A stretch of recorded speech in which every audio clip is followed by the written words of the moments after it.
अस्सलामुअलैकुम, मेरा नाम हृदय अहमद है और welcome back to my channel doctor Hriday Ahmed. कैसे हैं आप सब? उम्मीद करती हूँ आप सब ठीक ठाक होंगे, खैरियत से होंगे। आज मैं आप लोगों से डिस्कस करूँगी एयर पर्सिंग इन्फेक्शंस के हवाले से। ये बहुत ही कॉमन टॉपिक है और ज़्यादातर फीमेल्स और गर्ल्स जो हैं वो इससे काफ़ी परेशान भी हैं। तो आज मैं आप लोगों से इससे कंप्लीट डिस्कस करूंगी, इसके होने की वजह और इसे किस तरह ट्रीट किया जाए। तो इस वीडियो को एंड तक देखिएगा और अगर वीडियो पसंद आए तो मेरे चैनल को ज़रूर सब्सक्राइब कर लीजिए।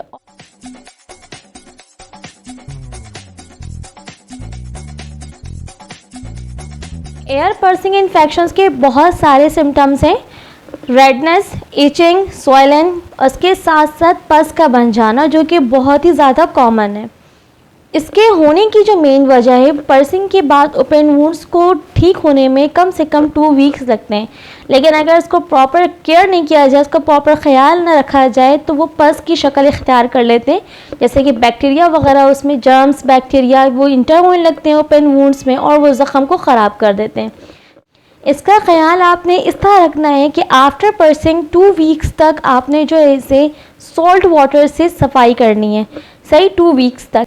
किस तरह करना है आपने इसे कि आपने लेना है गरम पानी लेना है, सही। उसमें डालना है आपने सॉल्ट 1 खाने की चम्मच भरकर 1 ग्लास में।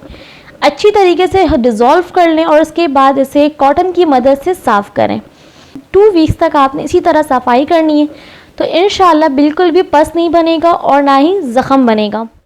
और जिन लोगों ने उस हिस्से को ख़राब कर लिया है, ज़ख़म बन गए, पस बनना शुरू हो गए, तो फिर आपने इसमें ये करना है कि आपने उस हिस्से को सॉल्ट वाटर से सफाई करनी है, गरम करके, जिस तरह मैंने बताया था। सफाई करने के बाद इसमें आपने इस्तेमाल करना है टर्मेरिक यानी कि हल्दी पाउडर और साथ साथ मस्टर्ड ऑयल यानी कि सरसों का तेल। सरसों का तेल लें आप, उसे अच्छी तरीके से गरम करें, उसमें डालें आप हल्दी अच्छे तरीके से उसमें पक जाए तो उसके बाद आपने क्या करना है कि उसे गरम लगाना है।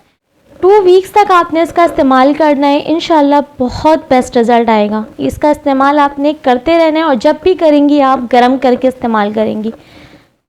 इसके अलावा अगर इसमें कोई भी ऐसी बात जो आपको नहीं समझ में आई हो तो आप मुझसे कमेंट के ज़रिए भी पूछ सकती हैं और साथ साथ आप मुझे इंस्टाग्राम पर भी फॉलो कर सकती हैं, वहाँ पर भी मुझसे कांटेक्ट कर सकती हैं। अपना ख्याल रखिएगा, मुझे दुआओं में याद रखिएगा। मिलूँगी आपसे मैं फिर नेक्स्ट वीडियो में इंशाअल्लाह ताला अज़ीम। अल्लाह हाफ़िज़।